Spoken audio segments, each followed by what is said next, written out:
Well, that's good dovetail to what we were just talking about. We talk about entitlement spending, and it makes people nervous when you start, talking about reforming those issues. I mean, Social Security is a big one, and we understand that if somebody's paid into the system and played by the rules, that we've made a commitment to them, and we need to do well by that commitment.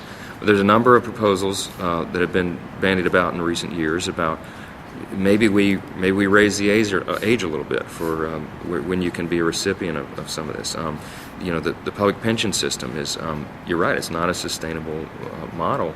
The amounts of money that are supposed to have been set aside for all that have been squandered and used for other purposes. So it's just not, the bank account is just not full enough to meet all of these requirements. And so what do you do about that system? I mean, that's a healthy debate that needs to be had. It's very soon we're going to have to make some very difficult choices about all that. No one wants to hear it, but yeah, I mean, we have to. I mean, 2030, when we eclipse GDP, there's no money left. The government will shut down on its own. The system will implode.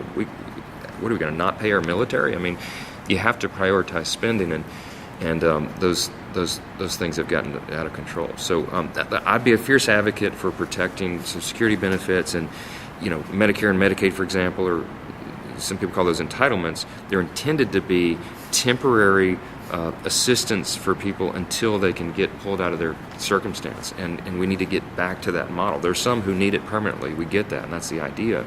But a lot of people are on public assistance that don't need to be, and that is just an objective, hard fact.